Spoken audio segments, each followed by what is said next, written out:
Olá, pessoal! Vamos iniciar mais uma aula de Geografia. Eu sou a professora Silvana e hoje nós vamos falar sobre o conhecimento do debate sobre a floresta amazônica como a reserva energética natural. Primeiro a gente vai entender um pouquinho sobre as características, da floresta amazônica.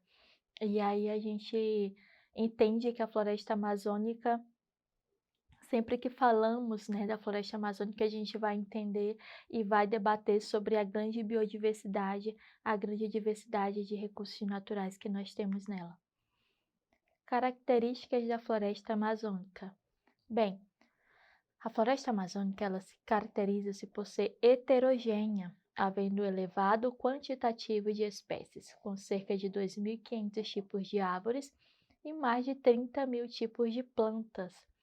Além disso, ela é perene, ou seja, permanece verde durante todo o ano, não perdendo as suas folhas no outono. E aí a pergunta, por que a Amazônia é vital para o mundo? Bem, a floresta amazônica ela produz imensas quantidades de água para o restante do país e da América do Sul. Os chamados rios voadores, formados por massas de ar carregadas de vapor de água, gerados pela evapotranspiração na Amazônia, leva umidade da bacia amazônica para o centro-oeste, sudeste e sul do Brasil. E aí, quando nós falamos, pessoal, dessa questão dos rios voadores, quando nós falamos da quantidade de água presente, dentro da floresta amazônica, a gente entende que o clima, ele favorece muito essa questão. Nós temos aí um clima equatorial, que de uma forma geral nós temos um clima quente e úmido. Essa umidade que nós temos dentro da Amazônia, ela acaba se evaporando e transformando aí, por isso que nós temos o índice pluviométrico alto, considerado alto dentro da região amazônica. Aí, como a maior floresta tropical do mundo, a Amazônia ela possui a maior biodiversidade, com uma em cada 10 espécies conhecidas. Também há uma grande quantidade de espécies desconhecidas por cientistas, principalmente nas áreas mais remotas. Então, vocês percebem aí a grande biodiversidade a partir do momento que até mesmo os cientistas, os grandes estudiosos, que muitas vezes vão para dentro, da Amazônia para tentar conhecer essas espécies. Então, muitas espécies ainda são desconhecidas. Então, a gente observa que através disso a quantidade enorme de espécies que habitam dentro da Amazônia. Aí, que tipo de reserva energética natural temos na floresta amazônica? Bem, a preservação da Amazônia é parte estratégica da política energética no Brasil, país com uma das maiores, matrizes energéticas mais limpa entre as maiores economias do mundo e com potencial para exportar soluções para o mundo. Então, vamos entender um pouquinho dessa reserva energética natural. Quando nós falamos, por exemplo, dessa reserva energética, nós vamos falar que tipo de energia a floresta amazônica ela pode proporcionar. Bem, então vamos iniciar aí pelas hidrelétricas, exatamente por conta dos rios que nós temos na Amazônia. Então, já é um potencial de energia alto. Aí, quando nós falamos da questão energética natural, aí nós vamos lembrar também da biomassa, que ela também pode ser transformada através de quê? De plantas. Então, o que que nós temos aí dentro da floresta amazônica? Mais de 30.000 espécies de plantas. Então, é uma reserva energética natural muito grande. Além das plantas, o que mais que nós podemos transformar em energia? A própria madeira. Apesar que não é aí uma das energias mais limpas que nós possuímos, exatamente por conta que para transformar essa madeira em energia vai precisar de uma grande quantidade. Então, não é uma forma mais sustentável de se obter energia dentro da floresta amazônica. Então, a gente entende que a floresta amazônica, ela não só tem aí um grande potencial energético, como seus recursos naturais aí de uma forma, lógico, eu não vou falar de forma infinita, porque a partir do momento que você retira algo e você não repõe, ele se torna finito, então ele tende a acabar. Então, o potencial energético dentro da floresta amazônica ele é enorme exatamente pela quantidade de recursos existentes. Nós não temos somente aí uma quantidade de árvores, nós vamos ter uma quantidade de recursos, a água, outro recurso natural que também pode ser transformado em energia, por exemplo, a gente pode ver que mesmo que comparado a outras regiões não seja aí um grande potencial energético, aí a energia solar, mas também pode ser um dos fatores, né, um dos recursos existentes dentro da floresta amazônica, exatamente por conta do seu clima. Então, mesmo em algumas épocas do ano, que em outras regiões nós temos aí climas mais amenos, a floresta amazônica ela vai ter um clima mais quente. Então, tudo isso influencia diretamente nas diversas formas, né, reserva energética natural que nós temos dentro da floresta amazônica.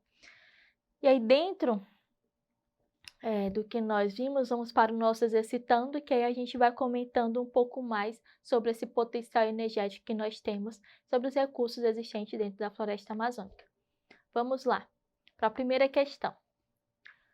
Considere as afirmativas abaixo para responder a questão. Primeiro, a Amazônia é o pulmão do mundo, tendo em vista a intensa atividade biológica da floresta que recobre a região. 2. A Amazônia concentra grande quantidade de calor, contribuindo para ativar a circulação atmosférica. 3. A crescente poluição das águas fluviais da Amazônia, sobretudo nas áreas de garimpo de ouro, contribui para a diminuição da viscosidade dos rios. Sobre a questão ambiental da Amazônia somente. Quais estão corretas? A. 1 está correta. B. 1 e 2 estão corretas? C. 2 está correta? D. 3 está correta? Ou E. 2 e 3 estão corretas? Pessoal, as nossas alternativas corretas é a alternativa 2 e 3, justamente. Mas, professora, a Amazônia não é o pulmão do mundo? Sim, mas não é por conta da sua intensa atividade biológica, pessoal. É exatamente pelo que nós falamos, a evapotranspiração, né, que acontece dentro da floresta amazônica, que contribui para que ela seja aí esse pulmão do mundo, tá bom? Então, às vezes, uma palavrinha que é colocada na questão torna a questão incorreta. Questão 2. Pesquisas recentes apontam que a floresta amazônica já possui espécies com garantia de extinção até 2050. Um artigo publicado na revista Science, professor da UFG, afirma que ações antrópicas na floresta amazônica são responsáveis pelo aumento na taxa de extinção de espécies. Lembrando que essas ações antrópicas são ações feitas pelo homem. O gráfico a seguir mostra a relação entre área degradada e extinção das espécies. Então, nesse gráfico, vocês vão observar o seguinte. A gente vai ter a porcentagem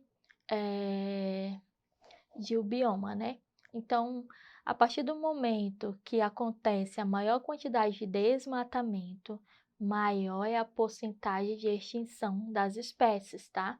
Então, observe que onde não tem aí o desmatamento, a quantidade e a porcentagem de bioma extinto é praticamente zero, né? Então, quanto maior desmatamento, maior porcentagem. Acerca do tema do gráfico que vocês viram, é correto afirmar: A. A construção de hidrelétricas em busca de desenvolvimento econômico afeta organismos terrestres proporcionalmente à medida da área desmatada alagada. Porém, contribui para a proliferação de organismos aquáticos à medida que gera barreiras para a dispersão de espécies ao longo do rio. B. Extinções acontecem naturalmente, sem intervenção antrópica, fenômeno denominado de taxa de extinção de fundo. A ação antrópica tende a aumentar essa taxa, contribuindo positivamente na renovação das espécies e do ambiente. Essa daí a gente já entende de cara, né, pessoal, tanto a A quanto a B, que são alternativas incorretas, exatamente porque a ação antrópica, ela pode aumentar a taxa de extinção e não contribui de uma forma positiva, tá? Mas ela contribui de uma forma negativa.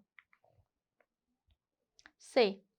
O impacto ambiental causado na floresta amazônica pelas ações humanas, chamadas de antrópicas, é motivo de preocupação, levando à perda de habitat e mudanças climáticas, dentre outras. D.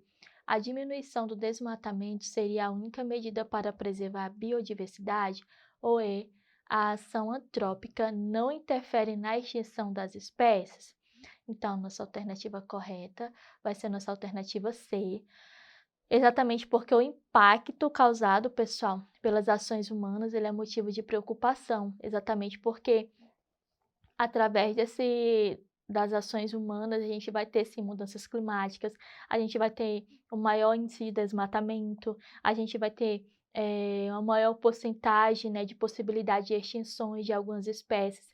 Então, toda ação tem uma reação.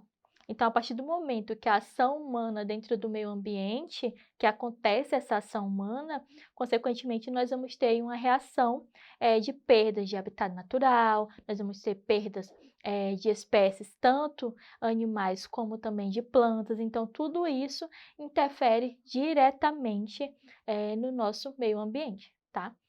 Então, é isso. É a nossa aula de hoje. Obrigado pela companhia de vocês. Não esqueçam de acessar a plataforma Eduque. Lá vocês vão encontrar tanto a nossa aula de hoje como as aulas anteriores e todas essas aulas vão contribuir para o conhecimento e aprendizado de vocês. Então é isso, até a nossa próxima aula.